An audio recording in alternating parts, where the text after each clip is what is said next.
ସାର୍ଥକର ଜନ୍ମଦିନ। ଏ ଜନ୍ମଦିନରେ ମତେ ଏମିତି ଗୋଟାଏ ଜିନିଷ ଉପହାର ମାଗିଛି ଯେ ଯାହାକୁ ତାକୁ ଆଣିଦେବା ମୋ ପାଇଁ ବହୁତ କଷ୍ଟ କଣ କରିବି ମୁଁ ବର୍ତ୍ତମାନ ସେ ଆସି ମତେ ପୁଣି ପଚାରିବ ବୋଉ ମୋ ବାବା କାହାନ୍ତି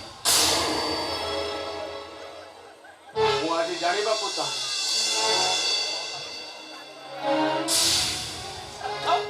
ଆଜି ମୋ ଜନ୍ମଦିନ କଥା ଥିଲା ମତେ ମୋ ବାପାଙ୍କୁ ଭେଟି ଦେବୁ ହେଲେ ମତେ ମୋ ଉପହାର ମିଳିଲାନି କାହିଁକି? ତୁ ମାଗିଥିବା ଉପହାରଟା ବଜାରରେ କୌଣସି ଜିନିଷ ନୁହେଁ ଯେ ମୁଁ ତତେ କିଣି ଆଣି ଦେଇଦେବି। ସେ ଯାହା ବି ହେଉନା କାହିଁକି ମୁଁ ଆଜି ମୋ ବାପାଙ୍କୁ ଦେଖିବାକୁ ଚାହେଁ। ତା ନହେଲେ ଏଇ ଜନ୍ମଦିନଟା କାଲଟି ଯିବ ମୋ ପାଇଁ ମରଣର ଦିନ।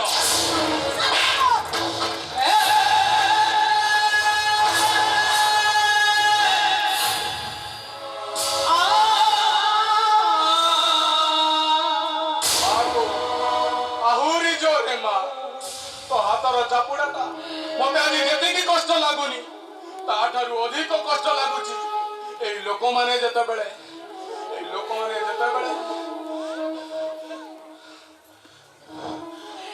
मते बड़ बापुआ बोली कहउचंती बास्टार्ड बोली कहउचंती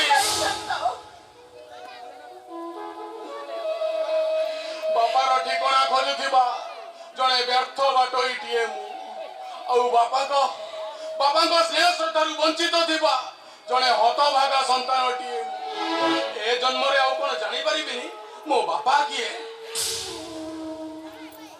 आस घर भीतर को आस।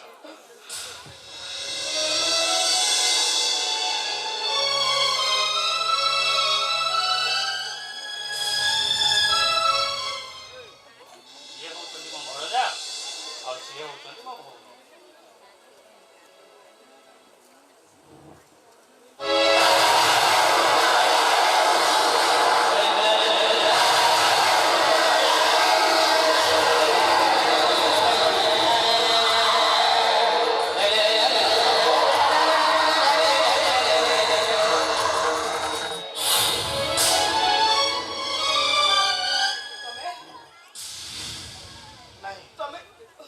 भावनार मनीषटा मो नुहे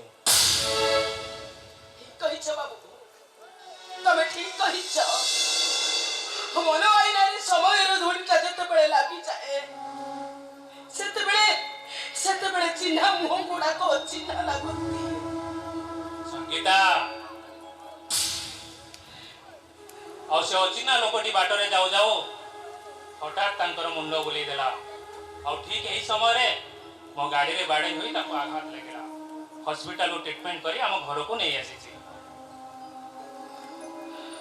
ए घर को अचिन्हा लोक आसीबा को नुवा कथा जे एले तो घर नु बड़ा धर्म सता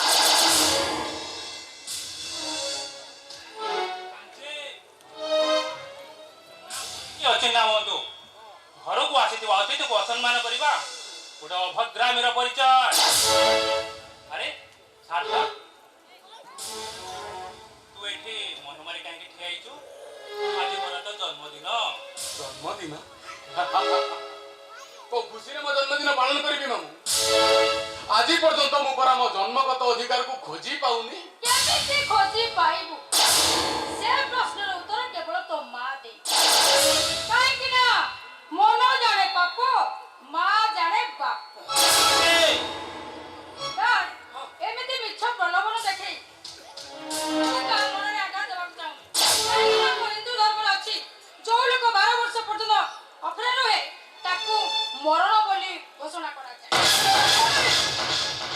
ए बहुत सभी मरिना से आउ जे बंची जदी से जे फरुराते काहे की समस्त कहउछथि तमे ओडे चरित्रहीन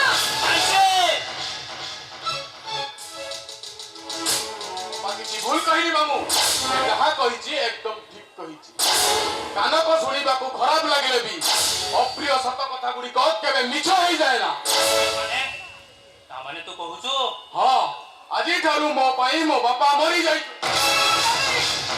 ओ हातरे किंदी दिवसे शंका और मथारे नाइ दिवसे सिंदूरर मूल्य किछि नाही ताको से शंका भांगी सिंदूर पुछि विधवा हेबाकू पड़ी आई मो विधवा हे बेबी ଯଦି ବିଧବା ନ ହଉ ତାହେଲେ ମୋ ମଲା ମୁହଁ ଦେଖିବୁ। ଏଥର କୁହ ପିଉସୀ ମା ନିଜେ ବିଧବା ହବ ନା ପୁଅର ମଲା ମୁହଁ ଦେଖିବ? ହେ ଭଗବାନ, ଇଏ କି ଅଗ୍ନି ପରୀକ୍ଷାରେ ମତେ ପକେଇ ଦେଲ। ଆଉ ସେ ଅଗ୍ନି ପରୀକ୍ଷା ଦିନେ ନା ଦିନେ ତତେ ଦବାକୁ ପଡିଥାନ୍ତା ସୀତା। ତାହା ଆଜି କାହିଁକି ନୁହଁ? ଆଜି ହଉଛି ମୋ ପୁଅର ଜନ୍ମଦିନ। ଏ ଜନ୍ମଦିନରେ ମୋ ସ୍ୱାମୀଙ୍କର ମରଣ କଥାଟା ମୁଁ କେମିତି କହିପାରିବି? କେମିତି ମୁଁ ବିଶ୍ୱାସ କରିବି? ନହେଲେ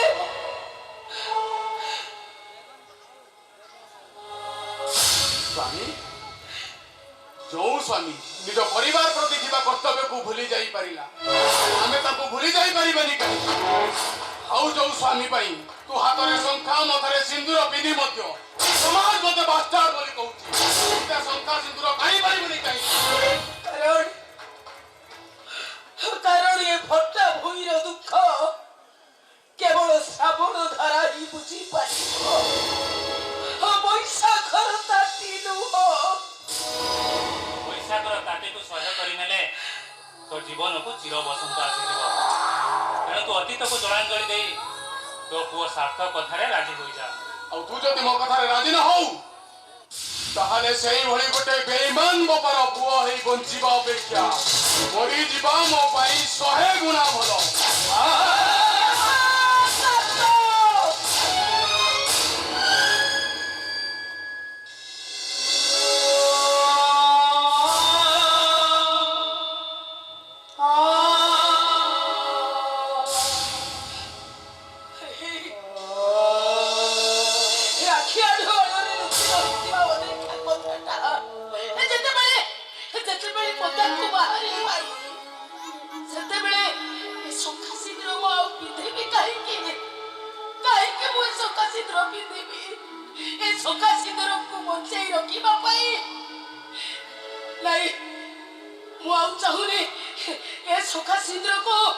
ବଞ୍ଚେଇ ରଖିବା ପୂର୍ବରୁ ତା ପୂର୍ବରୁ ମୋ ପୁଅକୁ ବଞ୍ଚେଇ ରଖିବା ମୋ ପାଇଁ ବେଶୀ ମୂଲ୍ୟବାନ।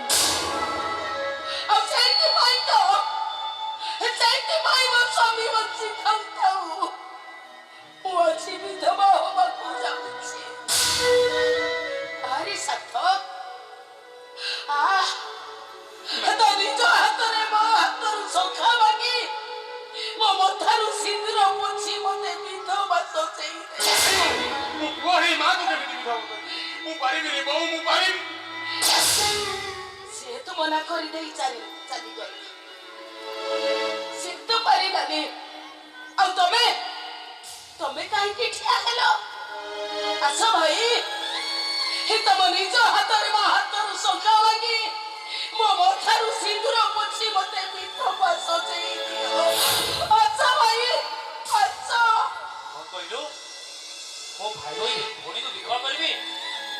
ଯୋଉ ହାତ ଦିନେ ତ ମୁଣ୍ଡ ଉପରେ ରଖି ପଇସା ଲୋକଙ୍କ ଆଶୀର୍ବାଦ ଦଉଥିଲା ଏ ହାତରେ ମୁଁ ତତେ ବିଧବା କରିବି?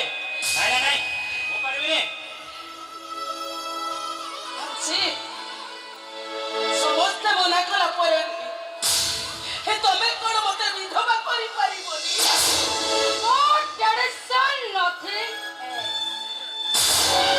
ଆରେ ବାବା, ମୁଁ ତ ଏଯାଏ ଶଙ୍ଖା ସିନ୍ଦୁର ପିନ୍ଧିନି, ତମକୁ ବିଧବା କରିବି କେମିତି? ତାହେଲେ ମତେ ବିଧବା କରିବ କିଏ? ଏଇ ଲୋକଟା ଆମ ଘର କେହି ନୁହଁ, ସେଇ ତମକୁ ବିଧବା କରିବ। ବିଧବା କର। नहीं माँ, नहीं माँ, କାହିଁକି ଚମକି ପଡୁଛି? ଆରେ ଯାଅ। ଭାଙ୍ଗିରେ ତା ହାତରୁ ଶଙ୍ଖା। କାହିଁକି ପାରିବନି ତମେ? ଏଇଟା ତାଙ୍କ ଠାରୁ ସିନ୍ଦୁର। କାହିଁକି ପାରିବନି? ଯୋଉ ବିଶ୍ୱାସକୁ 28 ବର୍ଷ ହେଲା ମୁଁ ସାଇତି ରଖି ବଞ୍ଚି ରହିଛି, ମୋ ବର୍ଷର ବିଶ୍ୱାସ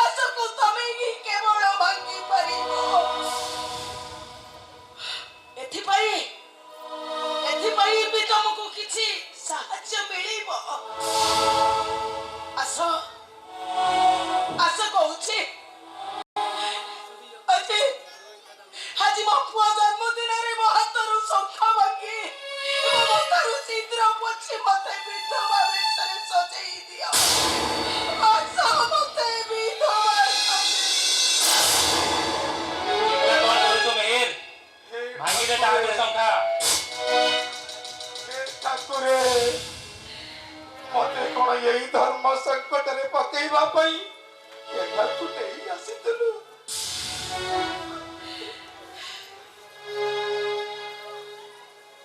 ଆଉ ଯଦି ତୁ ପ୍ରକୃତରେ ଠାକୁରେ ଥାଉ ତାହେଲେ ତୁ ପଥର ହେଇଯା, ଆଖି ଦିଟାକୁ ତୁ ବୁଝି ଦେ।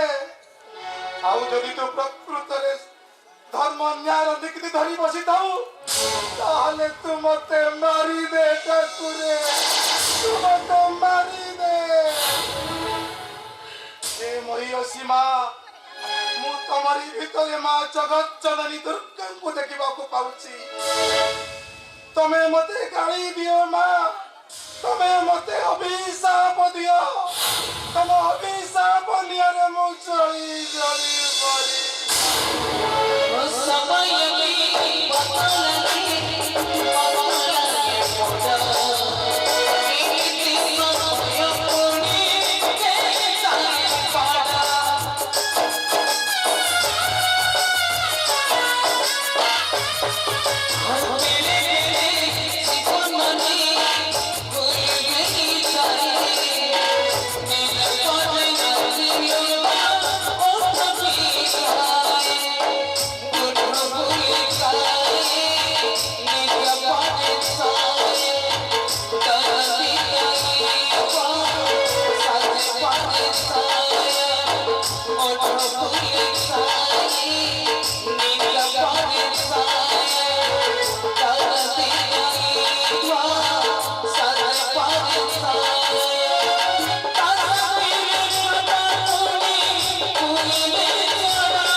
ଦାୟୀ ହଉଛି ସେଇ ଶଙ୍କର ବରାଳ।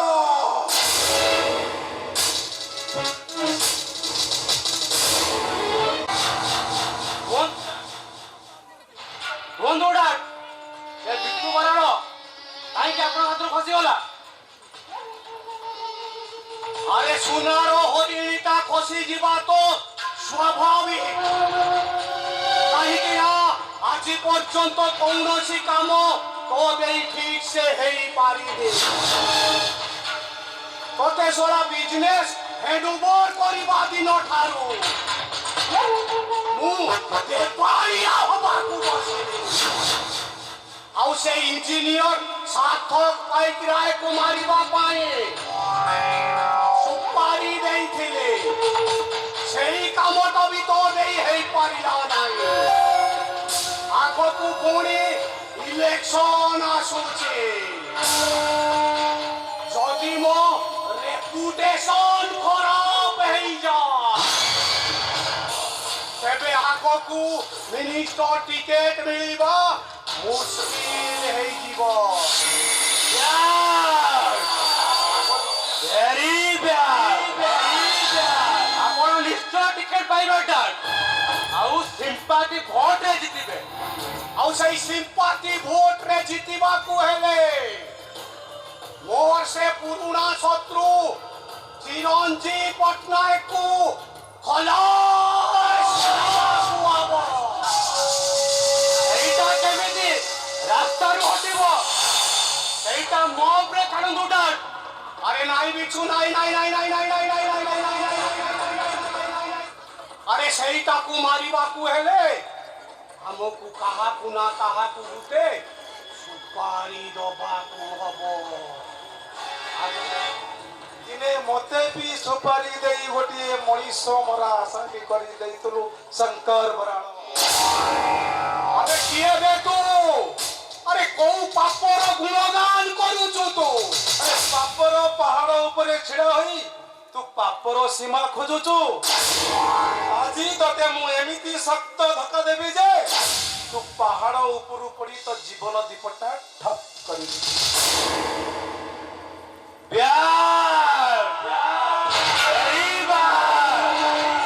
ये में तू हरामजादा ଆମ ଫ୍ଲାଟକୁ ଆସିବ ଡାଡିକୁ ଧମକ ଦଉଛୁ। ତୋ ବାପର ବାବନ ପଟ ତାସ ଭିତରୁ ମୁଁ ହେଉଛି ଗୋଟାଏ ପଟ ତାସ। ଆଉ ଆଜି ସେଇ ତାସଟି ତାର ବାଜି ପଲଟେଇ ଦେ। ମୋର ଅନୁମାନ ଯଦି କିଛି ଭୁଲ ନଥାଏ ତୁ ତାହେଲେ ମିହିର ପାଇକରାୟ ଆଜି ଆସିଛି ତୋ ଠାରେ ହିସାବ ନିକାଶ କରିବ। କୁଣ୍ଡେଇ ହେଲା ଆଜ୍ଞା ଖୋଜିଲା ବଳଦ ଖୋଜିଲା ଠାଇ ଶଳାଟି ମୁହଁ ଖୋଲିଛି ମାନେ ଆଗାମୀ ଇଲେକ୍ସନ ପାଇଁ ଆମକୁ ମହା ବିପଦ ସାରେ। ଓମ୍ ଭୋଲେ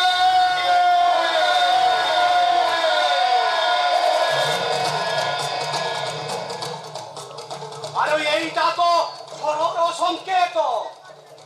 ଆରେ ଝଡ଼ି ବୁକଟା ଯେତେବେଳେ ଉଡ଼ିବାକୁ ଆରମ୍ଭ କଲାଣି ବର୍ଷା ତ ନିଶ୍ଚିତ ହବ।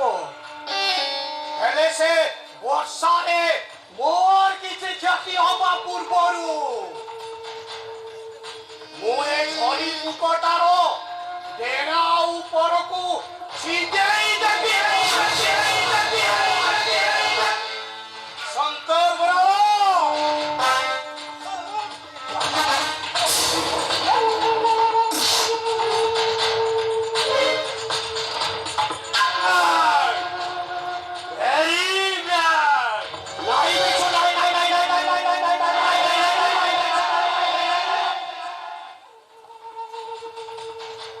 ଆରେ ଆଗକୁ ଇଲେକ୍ସନ ଆସୁଛି ଆଉ ଏଇଟା ଆମର ବହୁତ କାମରେ ଲାଗିବ। କଣ କରିବି?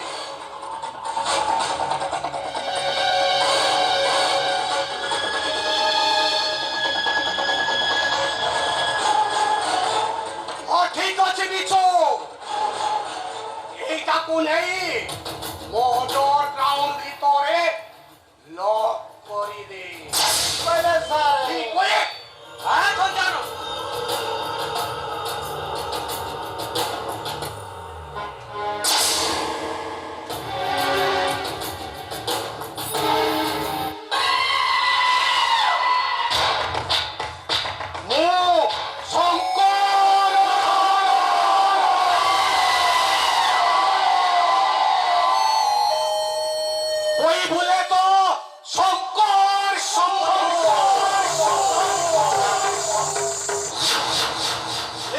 শঙ্কর কইলা শহীদ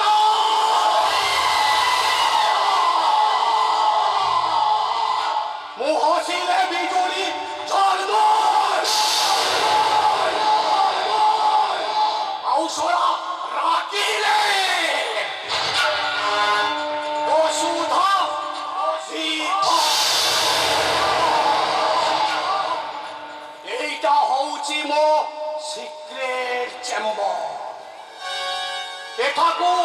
ଆସିବାକୁ ସବୁ ରାସ୍ତା ଖୋଲା ହେଲେ ଯିବା ପାଇଁ ସବୁ ରାସ୍ତା ବନ୍ଦ। ସେ ବନ୍ଦ ରାସ୍ତାକୁ ଖୋଲିବା ପାଇଁ ମୁଁ ଆସିଛି। Inspector I am Inspector Rahul Mansingh. ଆମ ଘରର ପୋଷା କୁକୁର ଏ ଭୂଷା କୁକୁର କାମୁଡ଼ିବନି। ଶୁଣି ଶୁଣି ତମ 200 ଥଳ ଖଣ୍ଡ ଆଡ଼କୁ 412 ଖଣ୍ଡ କରିଦବ। ଇନ୍ସପେକ୍ଟର Yes, ଆଇନ ପରିବିଧାନ ଭିତରେ ଆପଣମାନେ ଅତ୍ୟାଚାର କରିସାରିଛନ୍ତି।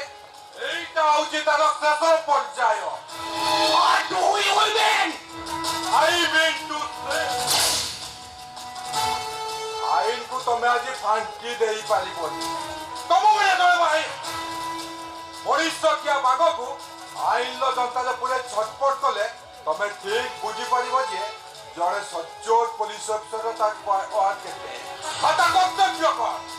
ଆରେ ତମେ ଆମ ସାରକୁ ଆରେଷ୍ଟ କରିବ ଗୋଟେ ଏମଏଲଏକୁ ଆରେଷ୍ଟ କରିବା କଣ ଏତେ ସହଜ ବୋଲି ଭାବିଛ କି? ଏ ଟଙ୍କାଳ ମହାନ୍ତି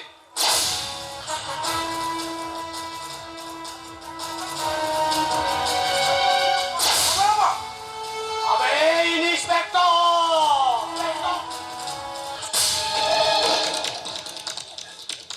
तू मनीषिया बाघ सामना को आसे ताकू धमक दबाकू चेष्टा करूछु। अरे मु चाहिले तोते कौन करि पारे जानू। ଆରେ ସେଥିପାଇଁ ମୋ ଜମା ଜଣବରେ ନାହିଁ। रे चाहिले तोते मालकाना देता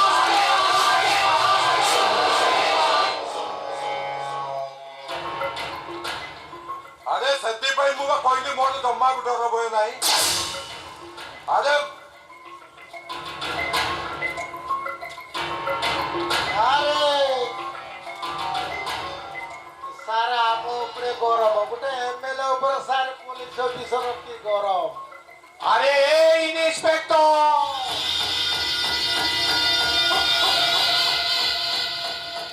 अरे सीएम थारू पीएम जाए कनेक्टबल थारू कमिशनर जाए अबुम हाथ मुठारे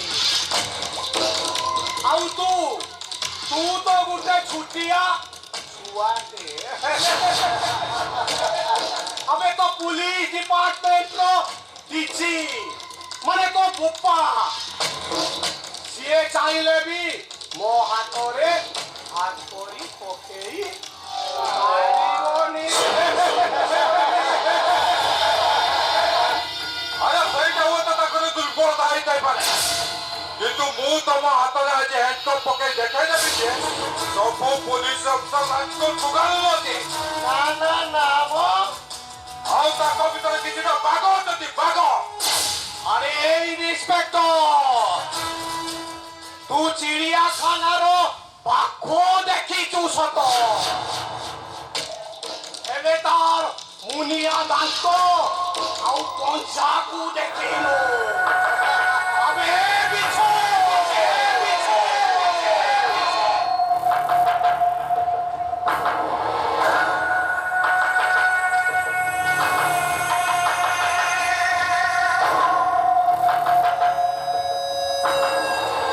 अबे बिछो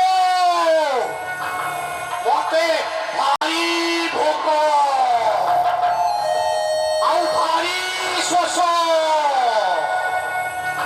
ये इंस्पेक्टर हार मांस जाए बिछो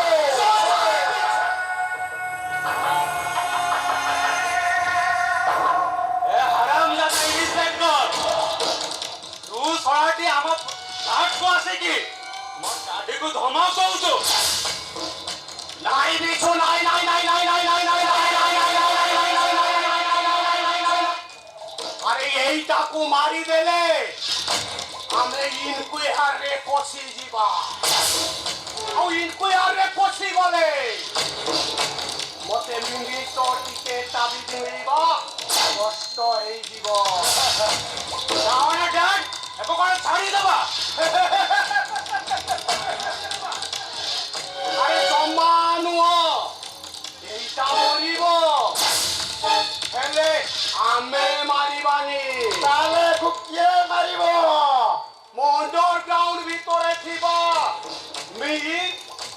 ପାଇକିରା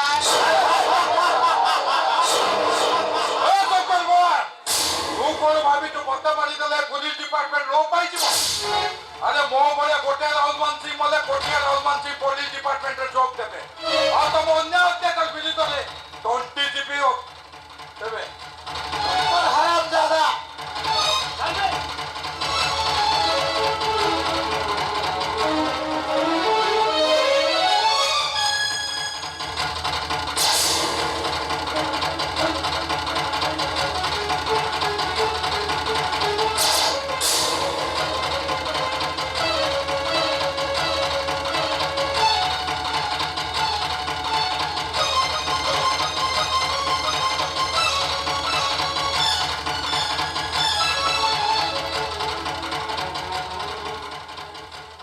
ଏ ଅନ୍ଧାର କିଟକିଟା ଭିତରେ ମତେ ତ କିଛି ଦେଖାଯାଉନି। ତୁ କେମିତି ଏଠୁ ଖସିବି? କେମିତି ଯିବି? ମୁଁ କଣ କରିବି? ଅନ୍ଧାର ଦେଖାଯାଉନି। ଓ!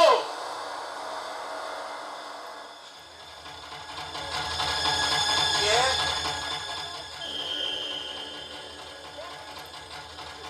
ମୁଁ ରାହୁଲ ମାନସିଂ।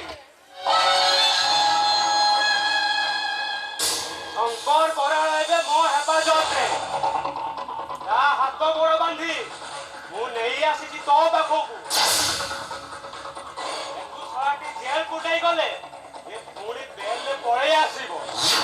ସେଥିପାଇଁ ତୁ ୟାର ଫଇସଲା କରିବୁ। ସେ ଯେମିତି ତୋ ଭବିଷ୍ୟତକୁ ଅନ୍ଧାର କରିଦେଇଛି ତୁ ସେମିତି ୟା ଭବିଷ୍ୟତକୁ ଅନ୍ଧାର କରିଦେ। ଏଇ ବୁଝାଲି ଏଇ ଶଙ୍କର ବରାଳକୁ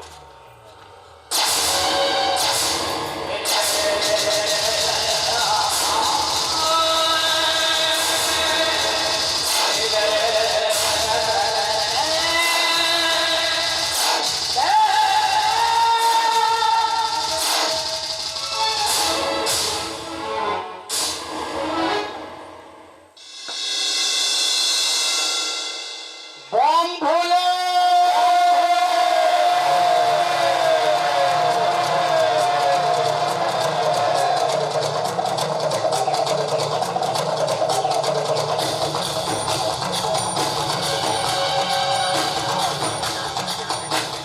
আরে তু মতে মারুছু ভাবি এই ইন্সপেক্টর রাহুল মানসিং কু মরদ করি সারি তুমার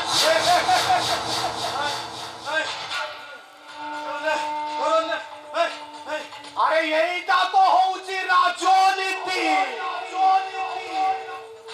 আরে এଠି ଯିଏ ଦିନକୁ ରାତି ଆଉ ରାତିକୁ ଦିନ କରିପାରିଲା ସିଏ କରିଲା ରାଜନୀତି। ଆଉ ସେଇ କାଇଦାଟା ମତେ ବେଶ ଭଲ ଭାବରେ ଜଣା ଅଛି। ଶଙ୍କର ବରାଳ ତୋ ପାଇଁ ସବୁଦିନେ ଅନ୍ଧାର ରାତି ରହିବ ନାହିଁ। ଦିନେ ନା ଦିନେ ଜହ୍ନ ରାତି ଆସିବ। ଓମ୍ ଭୋଲେ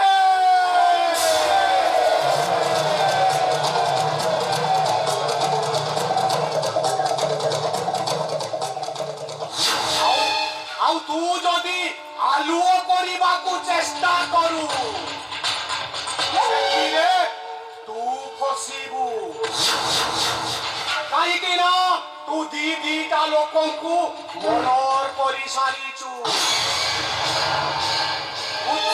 ଗୋଟେ ହଉଛି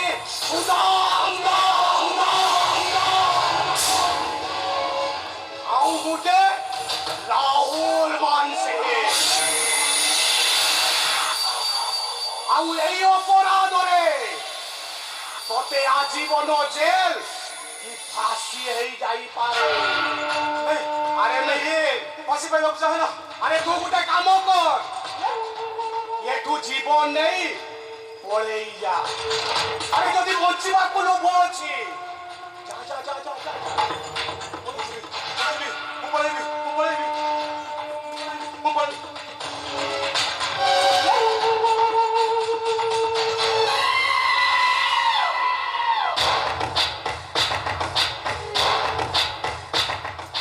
ମୁଁ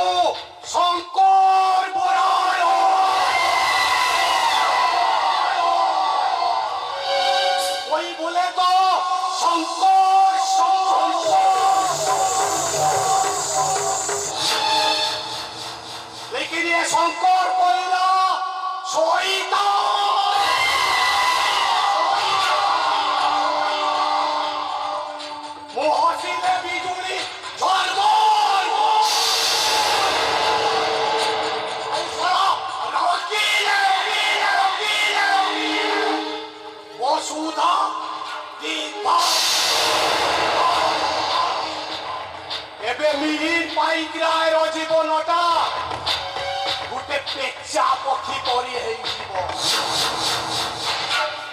পেচা ଯେମିତି ପକ୍ଷୀମାନଙ୍କ ଭୟରେ ଦିନରେ ଲୁଚୁଛି ରାତିରେ ବାହାରୁଛି ଠିକ ସେହିପରି ଭାବରେ ମିଲ୍ ପାଇକି ରହେ ପୁଲିସ ମାନଙ୍କ ଡରରେ ଦିନରେ ଲୁଚିବ ଆଉ ରାତିରେ ବାହାରିବ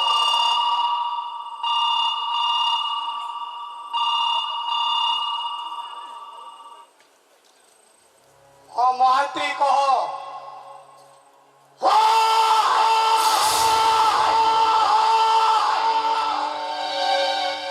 ଆଜି ଚିରଞ୍ଜୀବ ପଟ୍ଟନାୟକ ଝିଅ ଝାନ୍ସୀର ବାସର ରାତି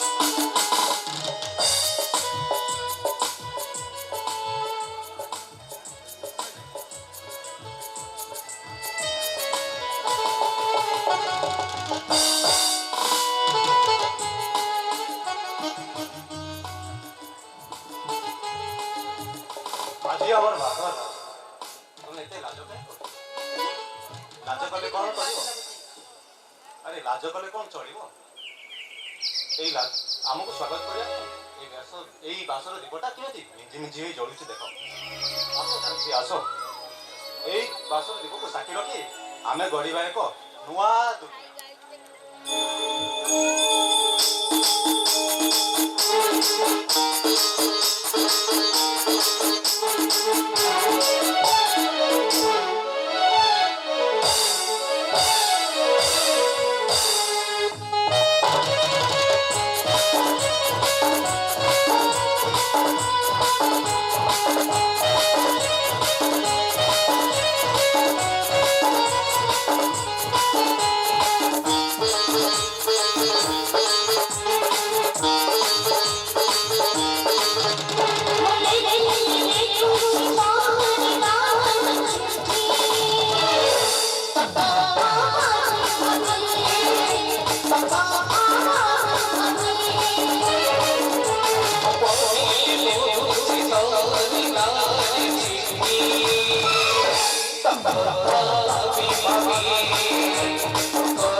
ଯେଉଁ ପରିସ୍ଥିତିରେ ବିବାହ ହଉନା କାହିଁକି ଯଦିଓ ମନିଆ ବ୍ରାହ୍ମଣର ମନ୍ତ୍ର ପାଠ ହାତ କଳସ ହାତ ଦୀପକୁ ସାକ୍ଷୀ ରଖି ହାତ ଘଣ୍ଟି ପଡ଼ିଛି ଯେତେବେଳେ ତମେ ହେଉଛ ମୋ ସ୍ତ୍ରୀ ସ୍ତ୍ରୀର ଦେବତା ହଉଛି ତା ସ୍ୱାମୀ ମୁଁ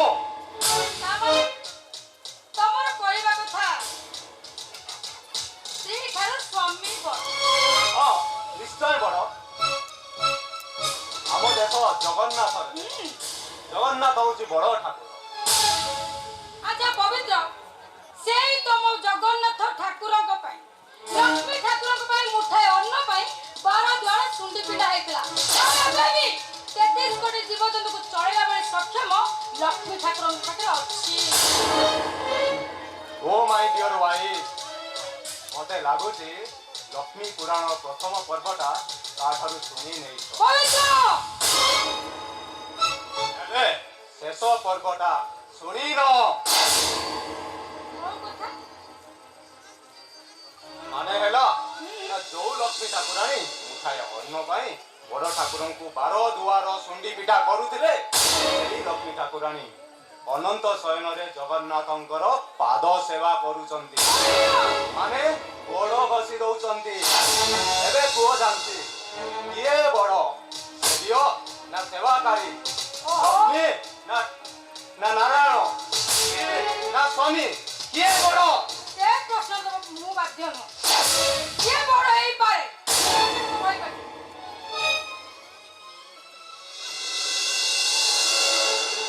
ହେଲେ ତମେ ଯେ ଠିଆ ହେଇଛ, ତମ ଭାଇ କୁଆଡ଼େ?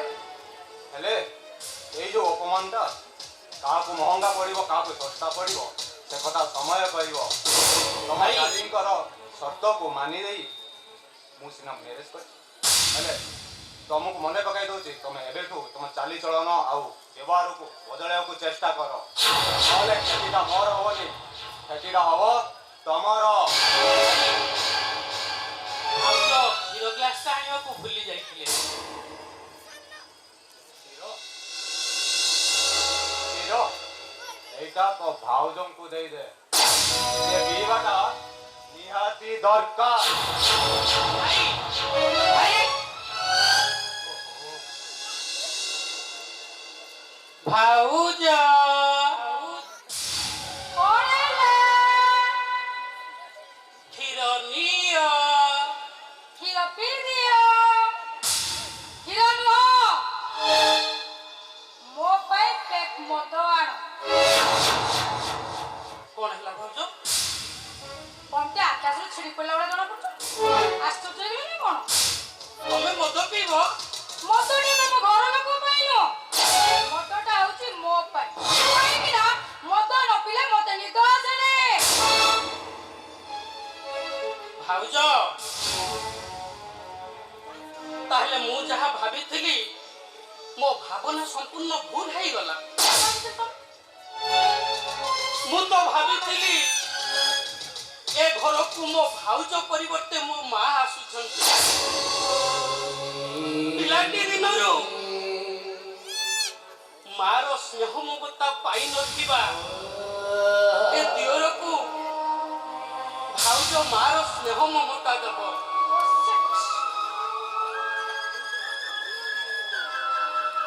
ଆମ ଏ ଠାକୁର ଘରେ କୂଳ ବହୁ ସାଜି ଧୂପ ଦୀପ ଦେଇ ସମସ୍ତଙ୍କର ଶୁଭ ମନାସିବ। ବଡ଼ମାନଙ୍କୁ ଭକ୍ତି ଆଉ ସାନମାନଙ୍କୁ ସ୍ନେହର ପରଶରେ ତମେ ବାନ୍ଧି ରଖିବ। ଏ ଶୂନ୍ୟ ବଡ଼ ଦେଉଳରେ ତମେ ମା ଲକ୍ଷ୍ମୀ ସାଜିବ। ହେଲେ ମୁଁ ଆଜି ଜାଣୁଛି ତମେ ଲକ୍ଷ୍ମୀ ନୁହେଁ, ଗୋଟାଏ ଅଲକ୍ଷ୍ମୀ। ସେ ଭାଷଣ ବନ୍ଦ କର। ମୋ ପାଇଁ ଆଉ ମଦ ଆଣିବ। ଭାଉଜ ମୁଁ କୋଉ ହୋଟେଲ କି ବାରର ବୟ ନୁହେଁ ଯେ ତମ ପାଇଁ ମଦ ଆଣିବି। ମୁଁ ତମ ଦିଅର, ମୁଁ ପାରିବିନି ଭାଉଜ। ନା ନା ତମେ ମୋ ପାଇଁ ମଦ ଆଣିବନି, ଭଲରେ ଆଣିବନି। ତମେ କଣ ତମ ବୋପା ଯେ ସିଏ ଆଣିବ। ହୁସିଆର ଭାଉଜ, ବେଦ ମନ୍ତ୍ରଟା ଓଲଟା ପଢିଲେ ବି ସେଥିରେ କିଛି ମୂଲ୍ୟ ଥାଏ।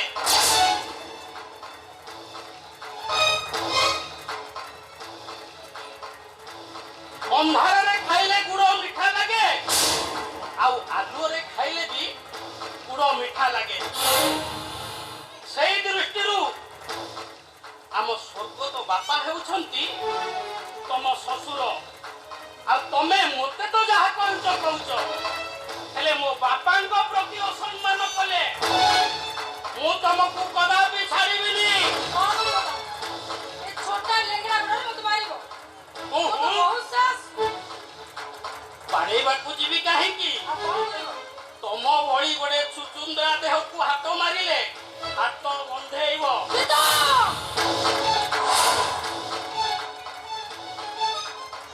ଅନେକ କହୁଛି ମୋ ପାଇଁ ପେଟ ମଦ।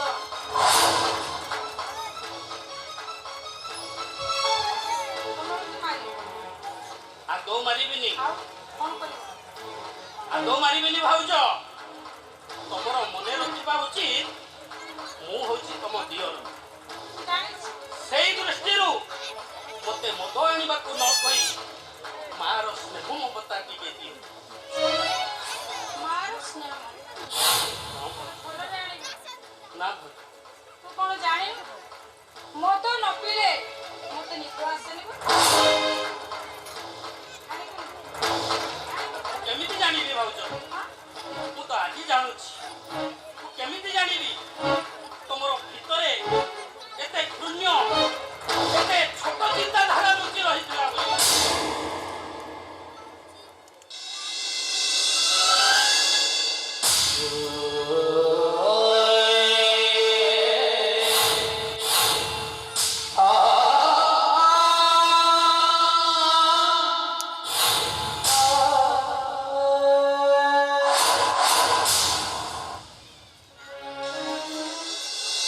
ଆସୁଛି ଭାଉଜ, ଆସୁଛି।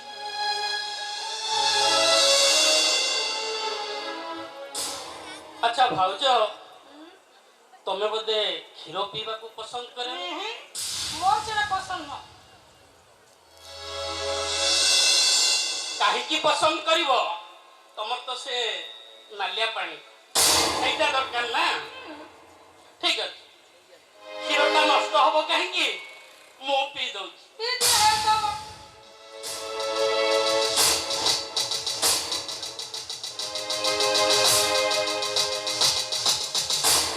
आह, मजा आ गया। एथर तो बही पूरा जलिब।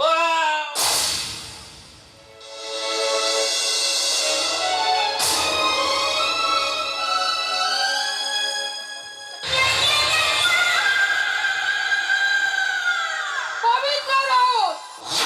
ତୁ ମୋ ଦାବିଙ୍କ ପ୍ରସ୍ତାବରେ ରାଜି କିନ୍ତୁ ଠିକ କଲୁ।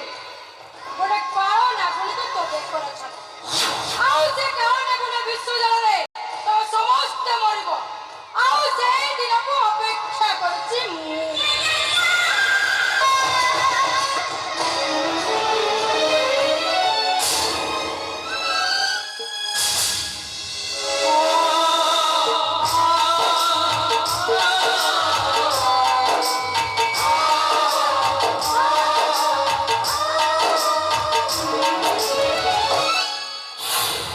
ସବୁ ସମସ୍ୟାର ଅନ୍ତ ଘଟିଗଲା। ଆଜି ମୋ ସ୍ୱାମୀ ବଞ୍ଚି ଥାଉ ଥାଉ ତାଙ୍କ ପାଇଁ ମୋ ପୁଅ ଆଜି ଶ୍ରାଦ୍ଧ ପିଣ୍ଡ ବାଢୁଛି। ଆରେ ବଞ୍ଚିଥିବା ଲୋକର ଶ୍ରାଦ୍ଧ ପିଣ୍ଡ ବଢାଯାଏ ସମସ୍ତେ ଜାଣନ୍ତି, କିନ୍ତୁ ଆଜି ବଞ୍ଚିଥିବା ଲୋକର ଶ୍ରାଦ୍ଧ ପିଣ୍ଡ ବଢା ହଉଛି। ଏକଥା ଭାବିଲା ବେଳକୁ ମୋ ମୁଣ୍ଡ କଣ ହେଇଯାଉଛି, କଣ ହେଇଯାଉଛି। ଏଇ ସେଦିନ ତମେ ଚୁପ୍ ରହି ମସ୍ତ ବଡ ଭୁଲ କରିଦେଲ, ଯୋଉଥିପାଇଁ ଆଜି ତାର ପରିଣାମ ମତେ ଭୋଗିବାକୁ ପଡୁଛି। କାହିଁକି ତମେ ଏମିତି କଲ? କାହିଁକି? କଣ କରିବି, କଣ କରିବି ମୁଁ, କଣ କରିବି? संगीता, ଭାଇ ମୁଁ ବୁଝିପାରୁଛି ତ ମନର ଯନ୍ତ୍ରଣା। ଆରେ ଜୀବନ ଥିଲେ ଯନ୍ତ୍ରଣା ହୁଏ।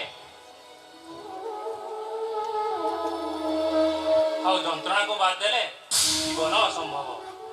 ତା ଛଡ଼ା ଯୋଉ ମଣିଷଟା ଆଜି ଯାଏ ବଞ୍ଚିଛି କି ମରିଛି ତାର କିଛି ପତା ନାହିଁ। ତାକୁ ନେଇ ମନରେ ଭାବନା ରଖିବା ହିଁ ଭୁଲ। ତେଣୁ ଏବେ କେବଳ तो पुओ कथा को चिंता करी से सबको भूली जावाको ही पड़िबो। केमिति भूली ଯିବି ଭାଇ केमिति भूली ଯିବି जो विश्वास को 28 वर्ष ହେଲା ମୁଁ ସାଇତି ରଖିଥିଲି केवल ମୋ ପୁଅ ଜିତ ପାଇଁ ସେ ସବୁ ଆଜି ମୋ ପାଖରୁ ଦୂରେଇ ଦେଇଛି। ଆଜି ମୋ ସ୍ୱାମୀ ବଞ୍ଚି ଧାଉ ଧାଉ ତାଙ୍କ ପାଇଁ ସାଦ ପିଣ୍ଡ ବଡା ହଉଛି। ଏକଥା ମୁଁ କେମିତି ସହିବି ଭାଇ କେମିତି ସହିପାରିବି ମୁଁ? तोते सहिबाको पड़िबो संगीता। ई नाटकर जवनिका पड़िया पर्यंत तोते सहिबाको ही पड़िबो। रक्त केबे रक्तटू दूरे होई पारे ना। आ ता छड़ा सार्थकर बापा जदि बंची थिबे से निश्चय फेरी आसीबे। तू जम्मार मन दुख करना निजको निजे बुझाई दे। हाँ सार्थक पिंडदान करि सारी बाहर को जाइछि। मु भी जाउछि टी धानछिर घर आडू बुली आसे। तू सखाळ पुरर किछि भी खाइनो जा कंदिटा खाइ नबो जा।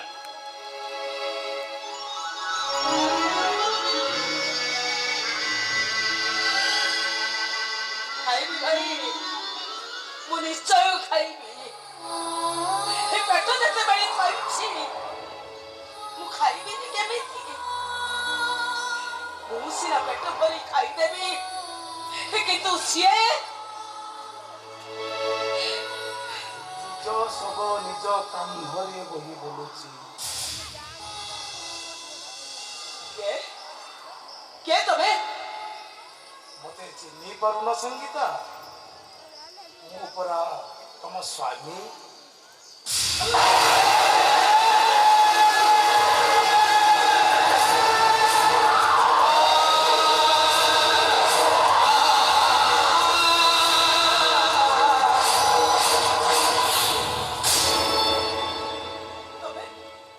ତମେ ପୁଣି କାହିଁକି ଏଠିକି ଆସିଛ? ଆସିଛି ତମକୁ ଟିକେ ମନ ଭରି ଦେଖିବାକୁ। ତାହେଲେ ଦେଖ ମତେ ଏବେ କୁହ ମୋ ବିଧବା ବେଶ ଦେଖି ତମକୁ କେମିତି ଲାଗୁଛି? ଓହୋ ସଙ୍ଗୀତା ତମେ ଟିକେ ଚୁପ୍ କର।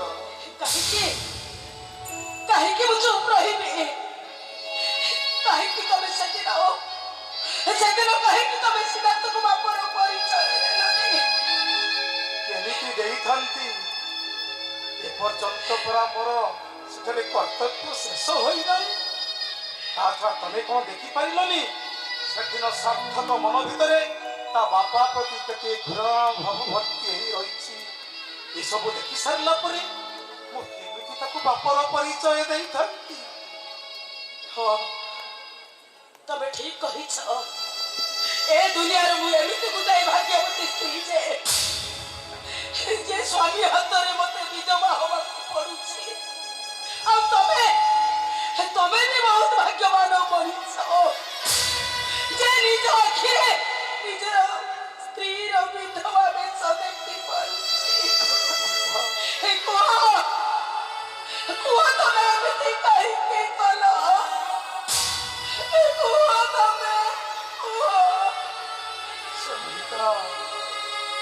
ତମେ ଜାଣିଛ ସେଦିନ ତମେ ପୁଅକୁ ବାପର ପରିଚୟ ଦେଲନି ବୋଲି ସେ ଆଜି କଣ କରିଛି ତମେ ଜାଣିଛ? କଣ କରିଛି? ତମେ ବଞ୍ଚି ଥାଉ ତମ ପାଇଁ ଆଜି ସେ ସାଧ ପିଣ୍ଡ ବାଢି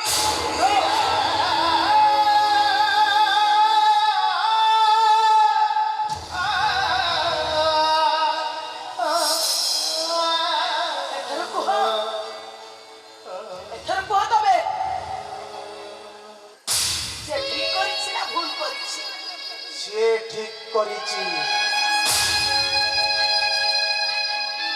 ସେ ତା ବାପାର ଶ୍ରାଦ୍ଧ ପିଣ୍ଡ ବାଳି ସେ ବହୁତ ଠିକ କରିଛି।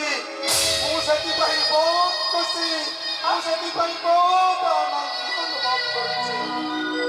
ମଝିଆଙ୍କର ଶ୍ରାଦ୍ଧ ପିଣ୍ଡ ବଢା କଥା ଶୁଣି ତମେ ଏଥିରେ ଖୁସି ହଉଛ? କାହିଁକି ଖୁସି ହେବିନି ସଙ୍ଗୀତା? ତମେ କଣ ସେଦିନ ଦେଖିପାରିଲନି ସାର୍ଥକର ମୋ ପ୍ରତି କେମିତି ଘୃଣାର ଭାବ ଭର୍ତ୍ତି ରହିଛି? ଯଦି ସାର୍ଥକ ଜାଣିଥାନ୍ତା ମୁଁ ତା ବାପା ମିହିର ପାଇଥିଲା ଗୋଟିଏ ମଣିଷ ମରା କୁନି ଆସାମୀ ବୋଲି पुलिस सहित लुचकाଳି ଖେଳି ସେ ବଞ୍ଚିଛି। ଆରେ ସିଏ କ'ଣ ମତେ ବାପା ବୋଲି କହି ଆହୁରି ନେଇଥାନ୍ତା ନା ଘୃଣା ନିନ୍ଦା ଅପବାଦରେ ମତେ ପୋତି ପକାଇଥାନ୍ତା। ସେ କଷ୍ଟ ପାଇବା ଠାରୁ ସେ ମୋ ପାଇଁ ଶ୍ରାଦ୍ଧ ପିଣ୍ଡ ବାଢ଼ିଛି ମୁଁ ଶୁଣି ମୁଁ ବହୁତ ଖୁସି ସଙ୍ଗୀତା, ମୁଁ ବହୁତ ଖୁସି। ଏଇ ଭିତରେ କଷ୍ଟକୁ ଚାପି ରଖି ଉପରେ ହସିବାର ଅଭିନୟ କରୁଛ ନା, କିନ୍ତୁ ମୁଁ ସଙ୍ଗୀତା, ପରିବେଶ ପରିସ୍ଥିତିରେ ପଡ଼ି ନାଟକଟିର ମୋଡ଼ ବଦଳି ଯାଇଛି ସଙ୍ଗୀତା। ଦର୍ଶକ ମାନେ ନାଟକଟିକୁ ଦେଖନ୍ତୁ କି ନ ଦେଖନ୍ତୁ, କିନ୍ତୁ ଧୈର୍ଯ୍ୟର ସହିତ ଏ ନାଟକଟିକୁ ସମାପ୍ତ କରିବାକୁ ହବ। ତମେ ମତେ କଥା ଦିଅ ସଙ୍ଗୀତା, ଯେତେ ପର୍ଯ୍ୟନ୍ତ ମୁଁ ମୋର ଅଧୁରା କାମକୁ ଶେଷ ନ କରିଛି ସେତେ ପର୍ଯ୍ୟନ୍ତ ତମେ କାହାରିକୁ କହିବନି ମୁଁ ସାର୍ଥକର ବାପା ମିହିର ପାଇକି ରହିବି। ତମେ ମତେ କଥା ଦିଅ ସଙ୍ଗୀତା, ତମେ ମତେ କଥା ଦିଅ।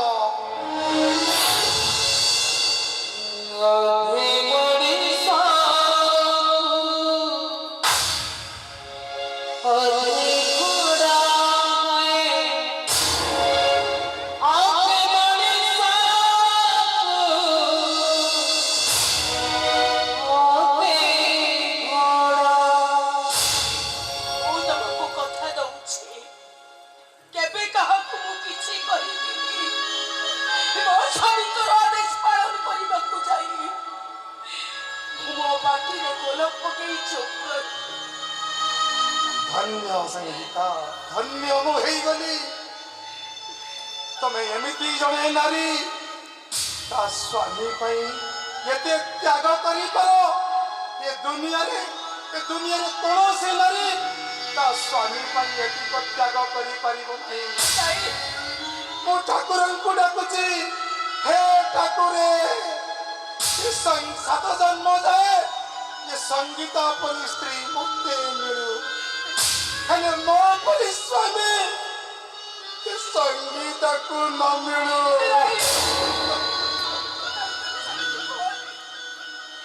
ସେମିତି କୁହନି ତମେ। ସଙ୍ଗୀତା, ସଙ୍ଗୀତା, ମୁଁ କ'ଣ ଭାବୁଛି କହିବି ବୋଲି ଭାବୁଛି ଯେ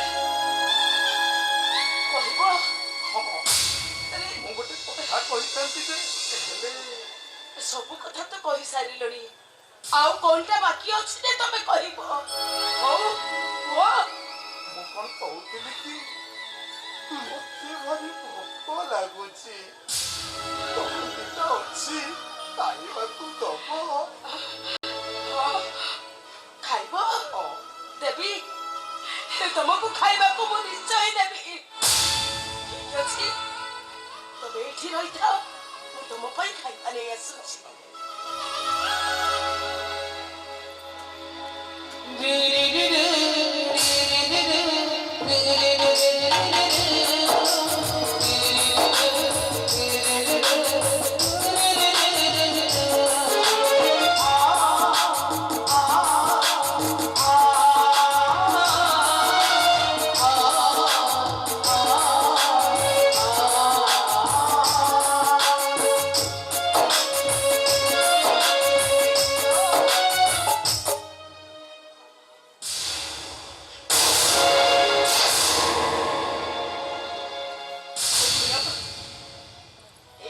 ଖାଇଦିଅ।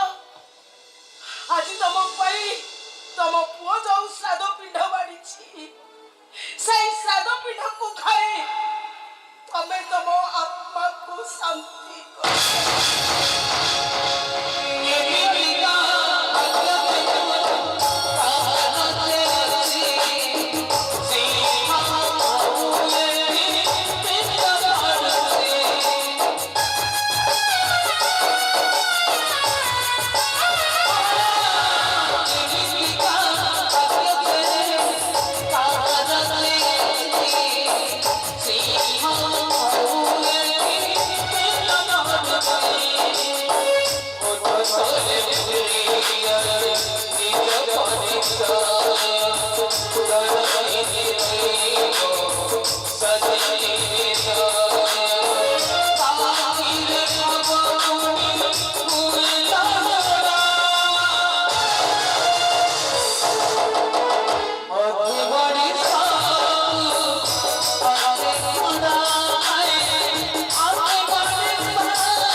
ପୂର୍ଣ୍ଣିମାର ଆଲୁଅ ଚାଲି ଆସିଲ ବୋଉ ମୁଁ କାହାକୁ ନେଇ ଆସେ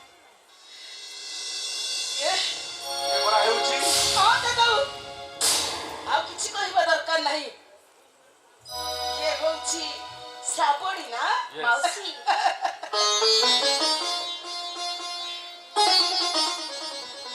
ମାଉସୀ ମତେ ତ କେବେ ଦେଖିନ ହେଲେ ମୋ ନାଁ ଜାଣିଲ କେମିତି? କେମିତି ଜାଣିଲି ଆରେ ବାବା ଥରେ ନୁହଁକୁ ଦିଥର ନୁହେଁ ମୋ ପୁଅ ଆଖିରେ ପରା ସବୁବେଳେ ତତେ ମୁଁ ଦେଖୁଛି ଆଉ ଏମିତି ବି ଗୋଟାଏ ଦିନ ନୁହଁ ସବୁବେଳେ ତା ପାଟିରୁ ମୁଁ ତୋରି କଥା ହିଁ ଶୁଣୁଛି ଆରେ ମା ମୁଁ ତ ଅନେକ ଥର ତାକୁ କହିଲେଣି ତତେ ଟିକେ ଆମ ଘରକୁ ଆଣିବା ପାଇଁ ହେଲେ ତାକୁ ଫୁର୍ସତ ମିଳେ ତ ଠିକ ଅଛି ଆଜି ଯେତେବେଳେ ତୁ ଆସିଛୁ ମୁଁ ତୋ ସହିତ ମନ ଭରି ଗପିବି ମା କହିଲୁ ତମ ଘରେ ସବୁ କିଏ କିଏ ଅଛନ୍ତି ଆମ ଘରେ ମୋ ବଡ଼ ଭାଇ ଆମ ପଳିତ ବାପା ପାଳିତ ବାପା ହଁ ପିଲାଟି ଦିନୁ ବାପା ମା ଖରେଇଛି ଖରେଇବାର ଦୁଃଖ କେବେ ବି ଅନୁଭବ କରିନି ମୋର ସେ ସବୁବେଳେ ତାଙ୍କ ନିଜ ଜୀବନକୁ ବାଜି ଲଗେଇ ଆମ ସୁଖ ଦୁଃଖର ସାଥୀ ପାଲଟି ଯାଇଛନ୍ତି ଆଚ୍ଛା ଆଉ ତମ ଘର ଆମ ଘର ଚନ୍ଦନପୁର ଆଉ ମୋ ବାପା ଚନ୍ଦନପୁର ଆଉ ମୋ ବାପାଙ୍କ ନାଁ ସୁଦାମ ଦାସ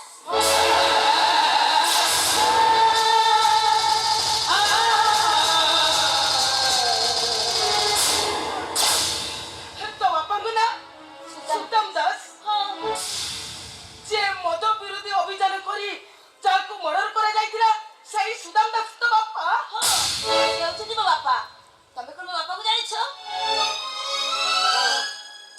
ଭଲ ଭାବରେ ମୁଁ ଜାଣିଛି ସେଇ ଲୋକଟା ପାଇଁ ଆଜି ମୋ ସଂସାର ଉଚ୍ଛନ୍ନ ହେଇଯାଇଛି ମାଉସୀ ମନେଟା ହଉଛି ତମ ମାନଙ୍କୁ ପାଳି ପୋଷି ମଣିଷ କରିଥିବା ଲୋକଟା ହଉଛି ମତେ କଥା ଦିଅ ମତେ କଥା ଦିଅ ମୋ ଅଧୁରା କାମ ପୁରା ନ କରିବା ପର୍ଯ୍ୟନ୍ତ ତମେ କେବେ କାହାରି ହାନି ହଜିର କହିବନି ମୁଁ ସ୍ୱାସ୍ଥ୍ୟକର ବାପା ମିହିର ପାଇପାରେ ମତେ କଥା ଦିଅ ସଙ୍ଗୀତା ମତେ କଥା ଦିଅ ଶୂନ୍ୟସ୍ଥାନ ପୂରଣ କରିଦେ କହ ବୋଉ ସେ ଶୂନ୍ୟସ୍ଥାନ ପୂରଣ କରିଦେ ମତେ କିଏ କାହିଁକି କଥାରେ ପଡ଼ିଛି କୁହ ତମକୁ ପାଳି ପୋଷି ମଣିଷଟା ହଉଛି ତୋ ବାପା ସୁଦାମ ଦାସର ହତ୍ୟାକାରୀ ଯେ ପୋଲିସ ଆଖିରେ ଧୂଳି ଦେଇ ଘୁରି ବୁଲୁଛି ଆଉ ସେ ଗୋଟାଏ ଅପରାଧୀ ତ କଳଙ୍କିନୀ ମାର ଦ୍ୱିତୀୟ ସ୍ୱାମୀ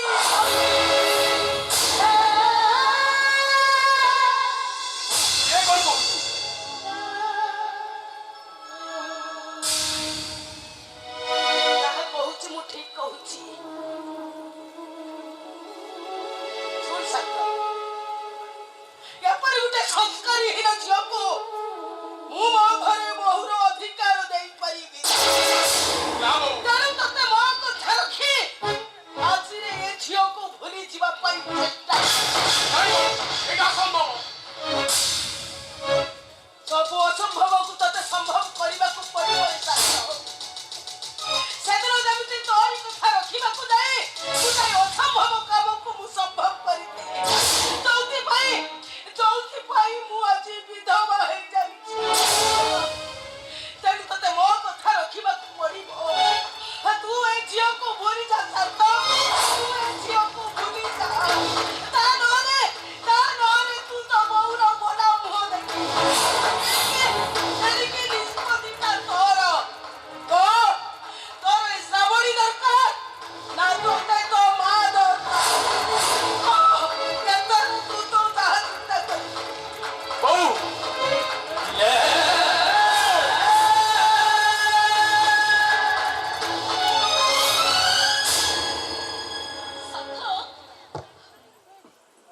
ତମେ କଣ ଶୁଣିପାରିଲ ବୋଉ କଣ କହିଗଲା ସତରେ ତମେ ଭୁଲି ଯିବି ସତ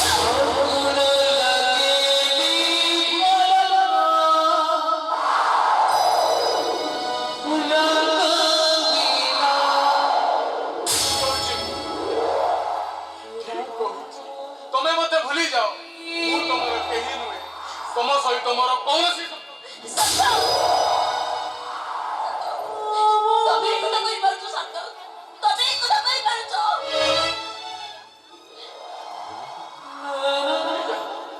ସତ କେମିତି ଏ କଥା କହିପାରୁଛ ଆମ ସମ୍ପର୍କ ସୁରକ୍ଷା ତମେ କେମିତି ବାକି ଚୁରମାର କରିଦଉଛ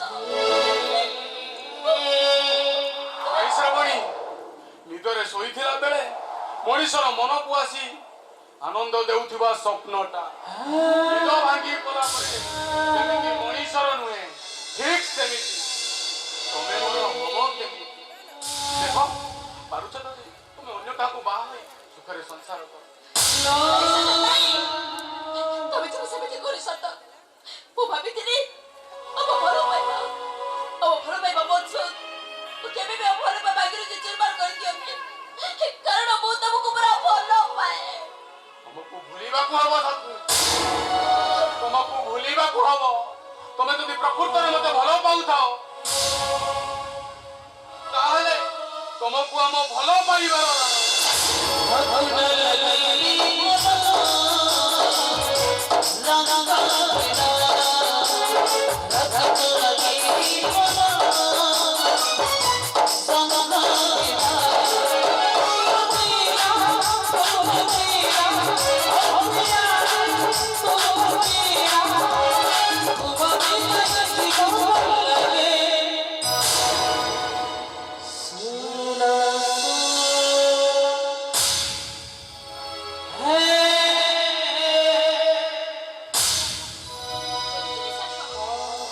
ତମେ ଯେତେବେଳେ ରାଣ ପକେଇ ସାରିଲଣି ମୁଁ ସବୁଦିନ ପାଇଁ ଭୁଲିଯିବି ହେଲେ ଠାକୁରଙ୍କ ପାଖରେ ଏତିକି ଠାକୁରେ ଜୀବନରେ ସେମିତି ଆଉ କେବେ ବି ତମ ସହିତ ଦେଖା କରେଇ ନଦିଅ ଶ୍ରାବଣୀ ତମେ ଯେତେବେଳେ ମୋ ସହିତ ରାଣ ପକେଇ ସାରିଲଣି ଏ ଭଲ ପାଇବାର ନିୟମକୁ ନେଇ ମୁଁ କେବେ ବି ତମ ପାଖକୁ ଯାଇପାରିବିନି କାହିଁକି ନା ତମେ ଭଲ ପାଉଥିଲ ମୁଁ ବି ତମକୁ ଭଲ ପାଉଥିଲି ହେଲେ ଆମ ଭଲ ପାଇବାର ସମ୍ପର୍କଟା ଏଇଠି ଯଦି ଛିନ୍ନ ହେଇଯାଉଛି ତାହେଲେ ତମ ଦେଇଥିବା ଉପହାରଟା ଏତେ କାହିଁକି ମୋ ପାଖରେ ରହିବ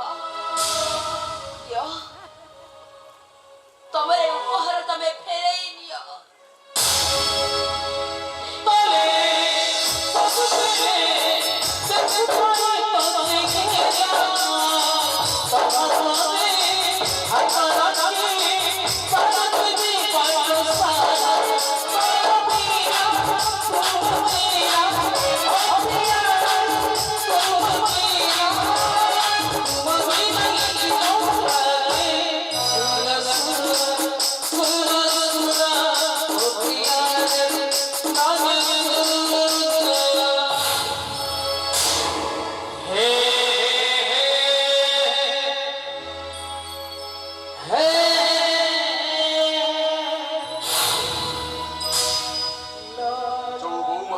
ଦିନେ କଣ୍ଟାର ଆଘାତ ଅନୁଭବ କରିବା ପାଇଁ ଦେଉନଥିଲା ଆଜି ସେ ଛୁରୀରେ ଆଘାତ ଦେଲା କେମିତି ଆଉ ସେ ଶୂନ୍ୟ ସ୍ଥାନ ଏବେ ବି ମୋ ବୋଉ ସେ ଶୂନ୍ୟ ସ୍ଥାନ ପୂରଣ କରିବ ସେ ଶୂନ୍ୟ ସ୍ଥାନର ଉତ୍ତରଟା କୋଉଠି ଲୁଚି ରହିଛି ତାକୁ ମତେ ହିଁ ଖୋଜି ବାହାର କରିବାକୁ ପଡିବ ୟେସ୍ ମତେ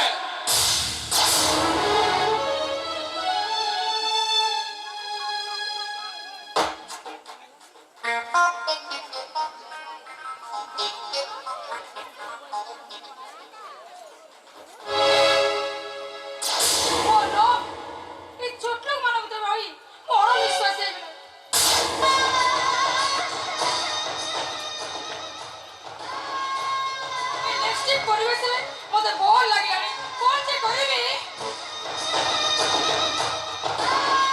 ତମକୁ ଆଉ ବୋର ହବାକୁ ପଡିବନି ମାଇ ଘାଂସି ଡାଲେ ମୁଁ ଚାଲି ଆସିଛି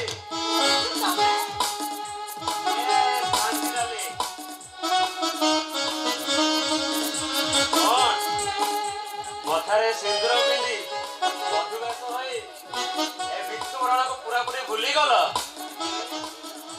ତମେ ଭଲ ମତେ ଜାଣିଛ ବାକ୍ୟ ବାକ୍ୟତାରେ ମୁଁ ଏବେ ବି ତମକୁ ଭଲ ପାଉଛି ତମେ ଜାଣିନ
ଯାହା କହୁଛ ଧୀରେ କୁହ। କାହିଁକି?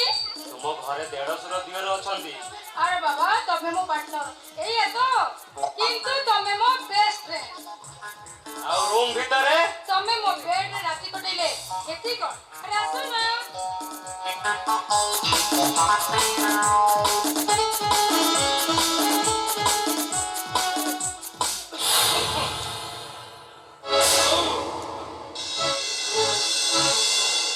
What nonsense! ମୋ ବିନା ପରମିଶନରେ ମୋ ରୁମ୍ ଭିତରେ ଆସିବାକୁ ସାହସ କଲ କେମିତି? ଭଗବାନ କହିଲେ ଆଉ ଧର୍ମ ଦେବତା କହିଲେ ଛି ସାନ ବୋହୂ ଛି। ତମରା ହିନ୍ଦୁ ଘରର ବୋହୂ, ହିନ୍ଦୁ ଘରର ଝିଅ, ହିନ୍ଦୁ ଘରର ଝିଅ ହେଇକି ତମେ ଶେଷରେ ଏତେ ତଳୁ ଖସିଗଲ। ଏତେ ତଳୁ ତମେ ଖସିଗଲ।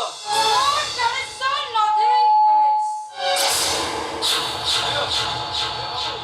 ତମେ କେମିତିକା ବଦନାମ କଲ? ହାଁ? ବାହାଘର ପୂର୍ବରୁ ତାଙ୍କ ସହିତ ହସ ଖୁସିରେ ଦି ପଦ କଥା ହଉଥିଲା ବୋଲି ବାହାଘର ପରେ ସିଧା ଏଠିକି ଚାଲି ଆସିଲ। ତମକୁ କଣ ଖରାପ ଲାଗୁନି କି ଲାଜ ଶରମ ଲାଗୁନି? ଖବରଦାର କରିଦଉଛି ବାବୁ, ଆଉଥର ଯଦି ତମେ ଆମ ଘରକୁ ଆସ ତାହେଲେ କଣ କରିବୁ? ତୁ କଣ କରିବେ? ଏଇ ଆସ୍ଥା ବାଡିରେ ପିଟି ପିଟି ତୋ ଗୋଡ ହାତ ଭାଙ୍ଗିଦେବି।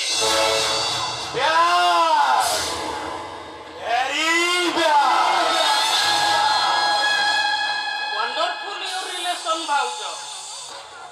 ପ୍ରେମ କରିବା କିଛି ଭୁଲ କଥା ନୁହେଁ, କିନ୍ତୁ ଚୋରା ପ୍ରେମ କରି ଧରା ପଡିବା ଏକ ଦଣ୍ଡନୀୟ ଅପରାଧ। ଆଇ ମିନ୍ ଟୁ ସେ ତମେ ଜଣେ ବେଶ୍ୟା।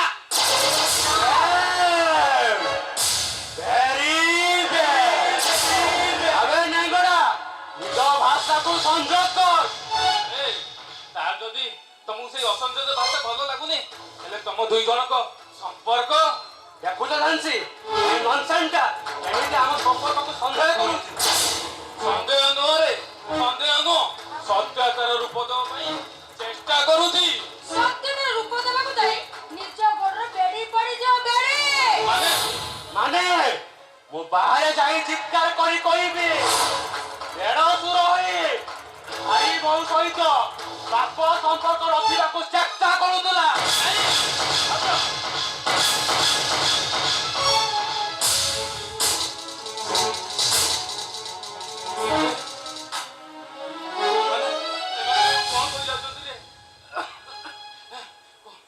ତମେ ଚିନ୍ତା କରନି ଭାଇ, ଏମାନେ ମିଛକୁ ସତ କରିବା ପାଇଁ ଯେତେ ଚେଷ୍ଟା କଲେ ବି ଆଦୌ ପାରିବେନି। କାହିଁକି ନା ଏମାନଙ୍କ ପାଖରେ ସେମିତି କିଛି ବି ପ୍ରମାଣ ନାହିଁ। ପ୍ରମାଣ?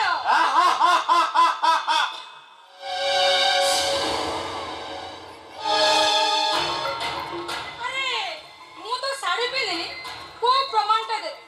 ଏଇ ପ୍ରମାଣ ଦେବି, ମୁଁ ଯାହା କହିବି ତାଙ୍କ ଭାଇ ସେଇଥିରେ ଉଠ ବସେ। ତମ ଭାଇଙ୍କୁ ଯଦି ମଙ୍ଗଳ ଚାହୁଁଛ ତାହେଲେ ଏ ଘର ଛାଡି ଚାଲିଯାଅ। ମାନେ ନା?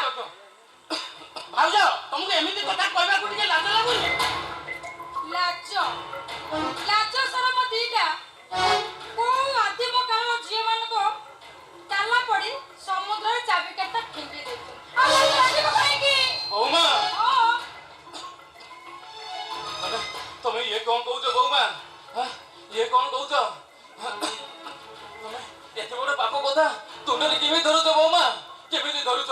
ତା ନହେଲେ ଭଗବାନ ତମକୁ କେବେ ବି ସହିବେନି। ଯଦି ତମ ଭାଇଙ୍କର ମଙ୍ଗଳ ଚାହୁଁଛ ତମେ ଦିଟା ଏ ଘର ଛାଡି ଚାଲିଯାଅ। ନାଇଁ ଆଉ ତମ ଭାଇ ଆସିଲେ ମୁଁ କହିବି ତମ ବାବାକୁ ପଶି ମୋ ଇଜ୍ଜତ ନେବାକୁ ଚେଷ୍ଟା କରୁଥିଲ। ଆଉ ତମ ଭାଇ ଶୁଣିଲେ ତମ ଅବସ୍ଥା କଣ କରିବେ ଜାଣିପାରୁଛ ତ? ତମେ ଗୋଟେ କ୍ୟାନ୍ସର ରୋଗୀ। କେମିତି ଭାବିବେ ମୋ ଭାଇ ମୋ ସ୍ତ୍ରୀ ଉପରେ ପାପ ନଜର ରଖିଥିଲା?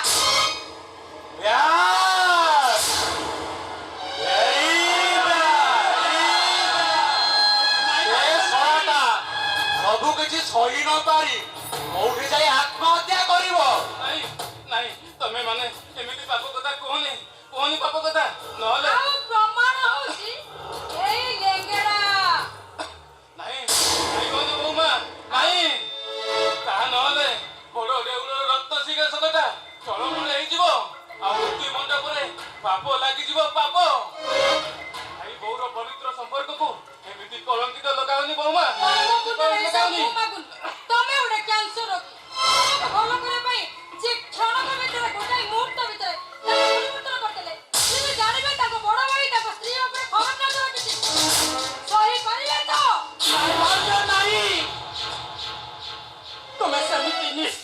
କରନି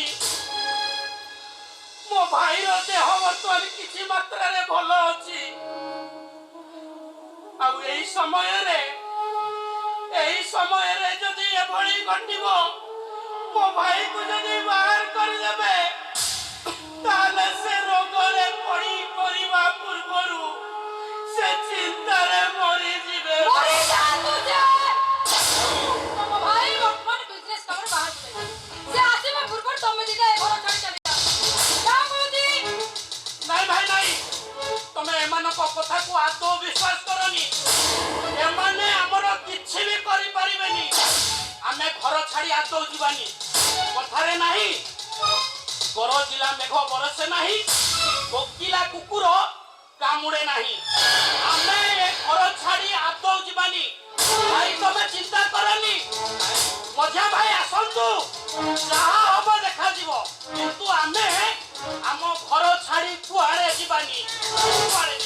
କାହିଁକି ଯିବ? ଏଠି ଠେଇ ଠେଇ ହେଇକି ନାଚିବ। ନାଇଁ ରେ ପ୍ରୀତମ,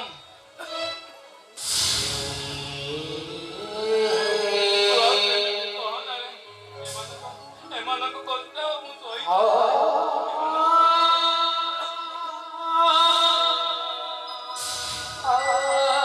ଭାବୁଛି ଇଏ ଘର ଛାଡ଼ି ଆମେ ଚାଲିଯିବା ଏଠୁ। ନା ଭାଇ ନା, ଆମେ ଆଦୌ ଯିବାନି। ଯାହା ହବ ଦେଖାଯିବ, ଯିବାନି ଆମେ ଆମ ଘର ଛାଡ଼ି।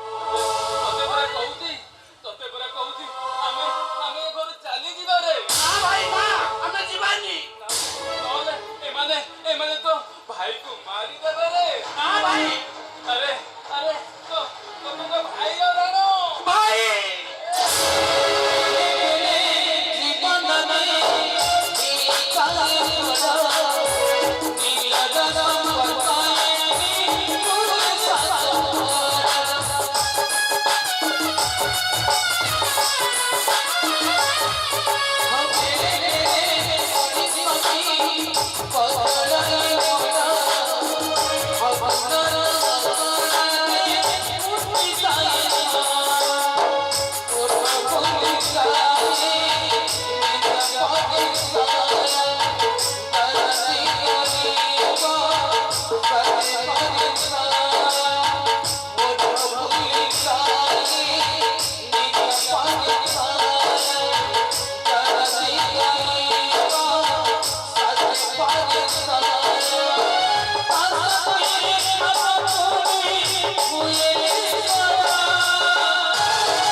Myself Inspector Boisak Das.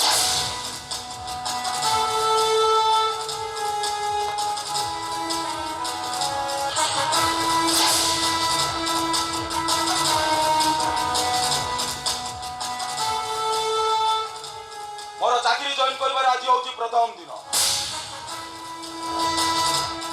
ହାବେଲଦାର ଆସାମିକୁ ନେଇ ଆସ।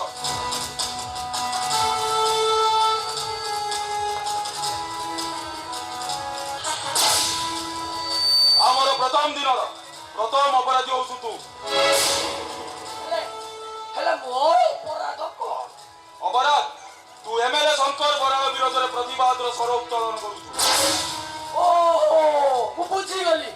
ତାହେଲେ ତମେ ସରକାରିଆ ପେଶାଦାର ଗୁଣ୍ଡା।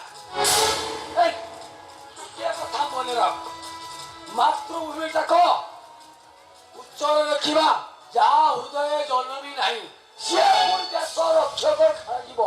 ରକ୍ଷକ ରହିବେ।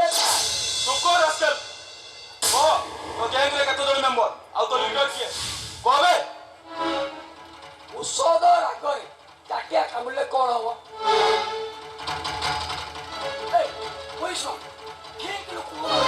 ठीक लोक कहले से सत कथा कह भूल लोक को धरी तुम जब पिटी मार से कौन सत कथा कह माने आखिरे कलश आसुआ पिंधि अंध पड़ी तुम किसी जान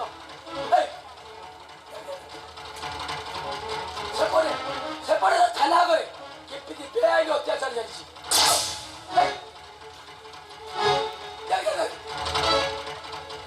नारी मान सचा खोचा कुकुर माने केमिति से झीटा को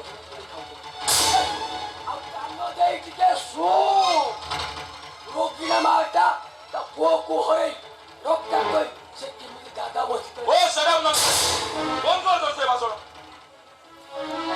বল কইবে এইটা আখি দেখিবা কথা এইটা অঙ্গে নেবা কথা যদি তো আইনর সম্মান দেব চাউছু তাহলে সেই লোককে ধরে গোসাই গোসাই সে আউ অন্যায় অসত্যর প্রতিবাদ করি সত্যর পতাকা উড়াও গান্ধী গোপবন্ধু পরি লম্বা লম্বা ভাষণ মারু প্রকৃতরে তু কিয়ে বে মু জনে সর্বহেরা পরিচয় বড় পরিচয় হলা সেই মুন্সি পাখ বলিয়া পাখ রঞ্জা বড় গছ তলে তু কোন বাদি এমিতি লম্বা লম্বা ডায়লগ মারিলে তোতে মু ছাড়ি দেবি নাইবে তোতে শিকা নেই জেলে ভর্তি করি তারপরে তু ফাঁসি পাইবু ফাঁসি ফাঁসি আর জেল পুলিশ বাবু পারিব পারিব মুম্বাই বিশ্বর অপরাধী মানিকু তু তাকে ফাঁসি দেই পারিব আউ কাশ্মীর গণহত্যা মামলায় সেই টেরোরিস্ট ମାନଙ୍କୁ তু ফাঁসি দেই পারিব পারিব এ সমাজে গণদুষ্কর্ম করুয়া সে হত্যাকারী ମାନଙ୍କୁ তু হাত কাটি দেই পারিব পারিবনি ইন্সপেক্টর পারিবনি কাহিଁକି ନା ତମ ଡିପାର୍ଟମେଣ୍ଟ ତମ ଆଇନ ଆଜି ଗୁଲାମ ସାଜିଛି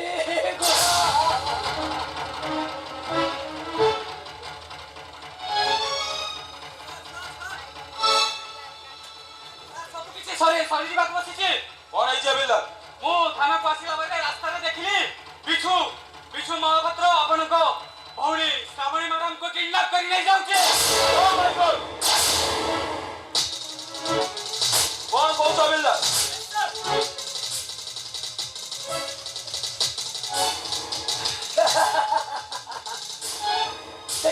ଦେଖିଲ ତ ଯାହାର ଆଙ୍ଗୁଠି ସାରା ନାଚି ତମ ପୋଷାକର ଭର୍ତ୍ତି ଅପରାଧଟା କରୁଛ ସିଏ ପୁଣି ଆଜି ତୋ ଭଉଣୀକି ଉଠେଇ ଗଲା ଯଦି ପୁଲିସର ଭଉଣୀ ସୁରକ୍ଷିତ ରୁହନ୍ତି ତାହେଲେ ସାଧାରଣ ଜନତାଙ୍କର ନାରୀ ବୋହୂମାନେ କେମିତି ସୁରକ୍ଷିତ ରହିବେ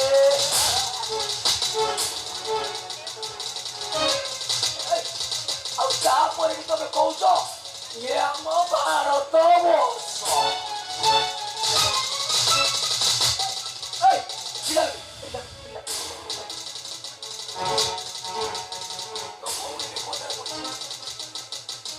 ଭଉଣୀ ବିପଦରେ ପଡିଛେ ତାକୁ ଯେମିତି ହେଲେ ଉଦ୍ଧାର କର ଯୋଉଦେ ପୁରୁଷ ମଧ୍ୟରେ ପ୍ରଶାସନ ରକ୍ଷା ପାଇବ ନାହିଁ ଶ୍ରୀକୃଷ୍ଣ ବଞ୍ଚାଇଥିଲେ ସେଇପରି ତୋ ଭଉଣୀକି ପୁରୁଷ ମଧ୍ୟରୁ ଦ୍ରୌପଦୀକି ଅନ୍ତର କରି ନେଇଆ ଆଉ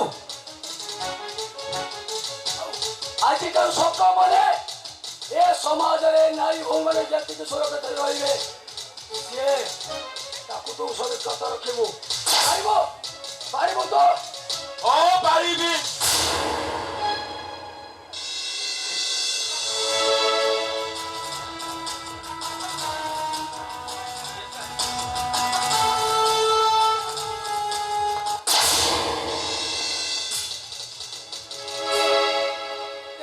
ଦେଖିଲ ତ আরে কাহা পাখকু যিবু মানে তো উপর অফিসর পাখকু আরে সেমানে সঞ্চয় হেলে মো ফ্ল্যাট কু আসি লাঙ্গুড় জাকি বসন্তি আউ হঠাৎ যদি তু কা গুড়িলে মরি যাও তেবে ক্ষতিটা ମୋର ହବନି ବରଂ ତୋର ହବ। ସେ କଥା ମତେ ଅଜଣା ନାହିଁ। ଆଉ ମୁଁ ଠିକ ଜାଣିଛି ତମେ ଏମିତି ଝିଅମାନଙ୍କୁ ଆଣି ବାହାରେ ବିକି ଦଉଛ। ଆଉ ତମ କଥାରେ ଯିଏ ପ୍ରତିବାଦ କରୁଛି ତାକୁ କୁଆଡେ ତମେ ନିଖୋଜ କରି ଦଉଛ। তোর বি নিখোঁজ হবার সময় আবে দান হইছিলে শোনা পিঁপুড়ি গাত ভিতরু রই সূর্য উদয় দেখিବାକୁ চাহন্তু। আবে ভলরে কହୁছে চুপচাপ এ জায়গা ছাড়ি পড়ে যা। ମୁଁ ଖାଲି ଏଠୁ ଯିବାକୁ ଆସିବି। ସାଙ୍ଗରେ ମୁଁ ମୋ ଭଉଣୀକୁ ନେଇକି ଯିବି। ଶ୍ରାବଣୀ ଶ୍ରାବଣୀ ব্যাস ভেরি ব্যাস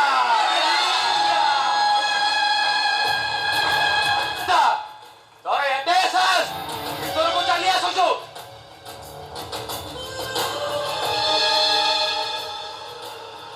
ସମ୍ବାଦପତ୍ର ଆମ ସମାଜର ଚତୁର୍ଥ ସ୍ତମ୍ଭ। ଆଉ ତମେ ମାନେ କ୍ରିମିନାଲ ବ୍ରେନ୍ ଲୋକମାନଙ୍କର ବିଶ୍ୱାସରେ ବିଷ ମିଶେଇ ପାରିଲନି। ଆଉ କଣ କହୁଥିଲୁ? ମୁଁ କିଛି କହିପାରିବିନି।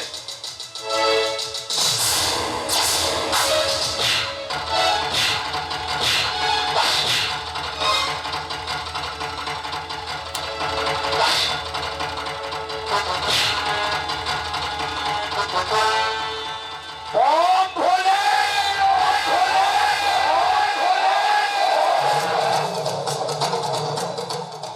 ସେଇଠି ଠିଆ ହ। ତା ନହେଲେ ବର୍ଷ ଧରି ପୋଲିସ ପ୍ରଶାସନ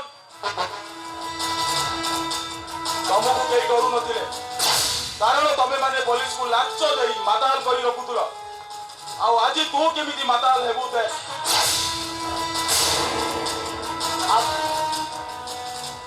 আবে এই ইন্সপেক্টর রে বন্ধুকটা তলকু কর কହୁଛି নহলে গুলিটা ফুটি ଯିବ যে।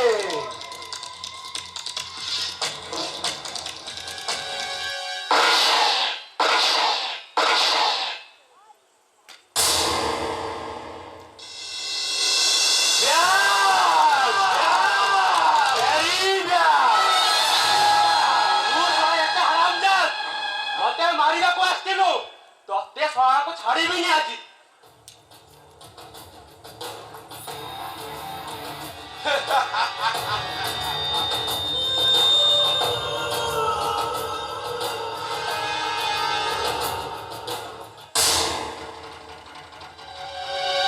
ତତେ ଆରେଷ୍ଟ କରିବା ପାଇଁ ମୋ ପାଖରେ କିଛି ପ୍ରମାଣ ନଥିଲା।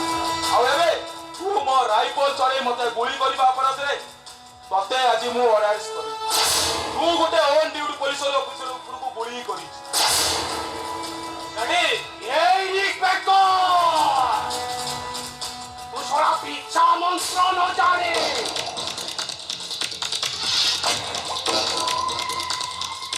পুরোরে হাত মারিଛୁ यार परिणाम तते ভুগিବାକୁ পଡ଼ିବ। ପରିଣାମ କାହାକୁ ଭୋଗିବାକୁ ପଡିବ ସେଟା ତ ସମୟ କହିବ। ଆଉ ତତେ ମୁଁ 24 ଘଣ୍ଟା ସମୟ ଦେଲି। ମୋ ଭଉଣୀକୁ କୋର୍ଟ ରଖିଛୁ ତୁ ମତେ ଆଣିକି ଦବୁ। ତା ନହେଲେ ତୋ ପୁଅର ମାଂସକୁ ଟିକ ଟିକ କରି ବୁଲା କୁକୁରକୁ ଖୁଆଇଦେବି। Understand? You are better understand. ଚାଲ ବେ।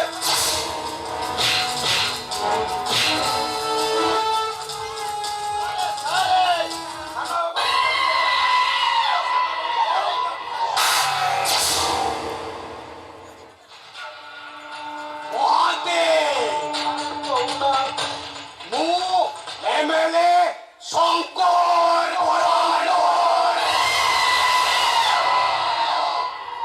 ওই বলে তো শঙ্কর শম্ভু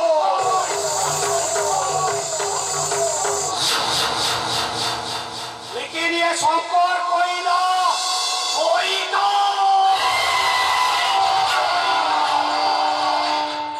ମୁଁ ହସିଲେ ବିଜୁଳି ଝଲମଲ ଆଉ ଶୁଣ ରାଗିଲେ ବସୁଧ ଦୀପ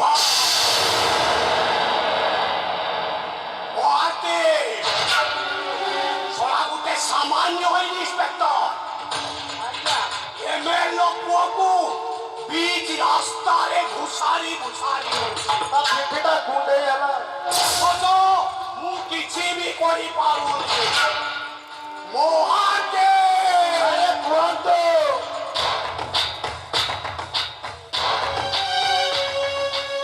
এই এমএলএ শঙ্কর বরাড়র ভাগ্য চক্রে শনি দশা লাগিলা কেমিতে ଆପଣଙ୍କ ଭାଗରେ ଯେ ଲାଗିଛି ତା ପିଠିଟାକ କୁଣ୍ଡେଇ ହେଲା ସେଥିପାଇଁ ଲାଗିଛି ଆଉ মহান্তে କହୁନାହାନ୍ତି ইয়ে মারর প্রতিশোধ মু পড়া ঘন্টা করি আদায় করিবে ଆଜ୍ଞା ସାର୍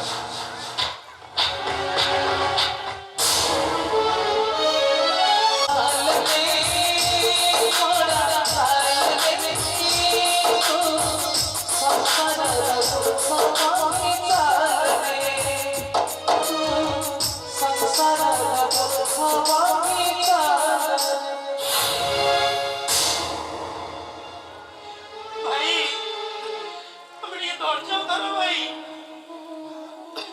ମୁଁ ଭାବୁଛି ସବୁ ଠିକ ହେଇଯିବ କଣ ଆଉ ଠିକ ହବନି ଆମେ ପରା ବାଟରେ ହଜେଇ ଦେଇଥିବା ବାଟରେ ବାଟରେ ଯାଇଛେ କଣ ହେଇଯାଉଛି ରେ? ମୋ ଦେହଟା କଣ ହେଇଯାଉଛି ମୋ ଛାତିଟା ଭାଇ ତୁମେ ଏଇଠି ବସ ଭାଇ ଏଇଠି ବସ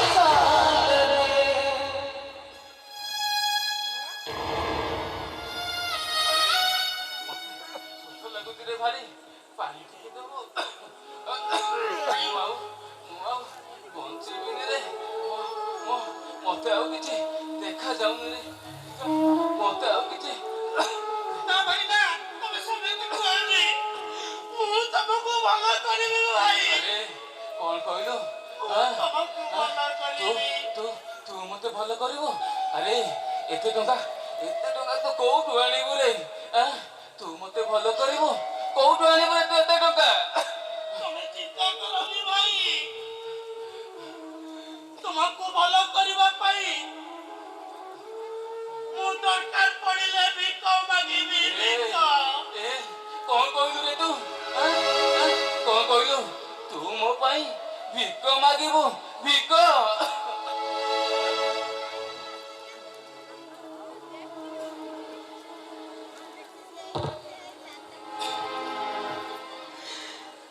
ଆଜି ସାନ ଭାଇଟା ମୋ ବଡ଼ ଭାଇକୁ ଭଲ କରିବା ପାଇଁ ଏ ସମାଜ ଆଗରେ ହାତ ପତେଇ ଭିକ ମାଗିବ ଭିକ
ମୋ ଭାଇ ମୋ ଭାଇ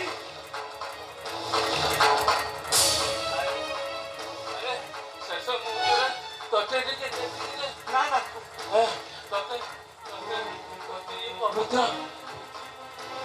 ତତେ ଇଏ ପବିତ୍ର ଲାଗିଲା ରେ ପିତା ତତେ ଇଏ ଲାଗିଲା ରେ ଭାଇ ଭାଇ ମୋ ମୁଣ୍ଡରେ କଣ ହେଇଯାଉଛି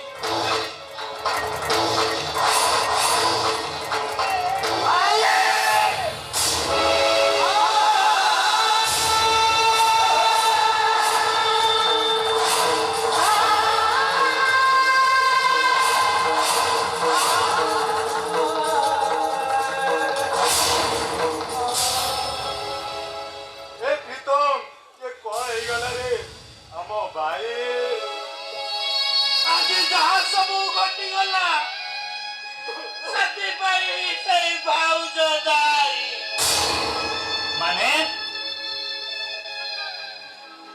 ଶୁଣିବେ ସେ କଥା ତାହେଲେ କହୁଛି ଶୁଣନ୍ତୁ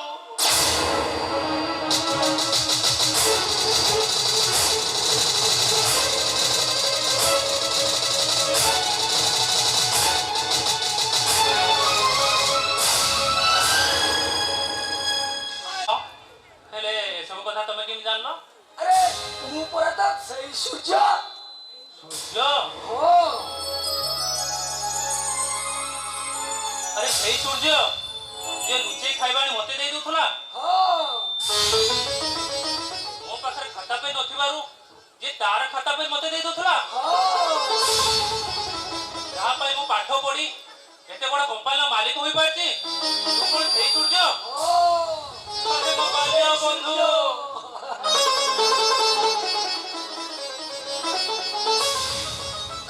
ଆରେ ହେ ତମମାନେ ଚାହିଁଛ କଣ ପବିତ୍ର ପ୍ରୀତମ ଇଏ ପରେ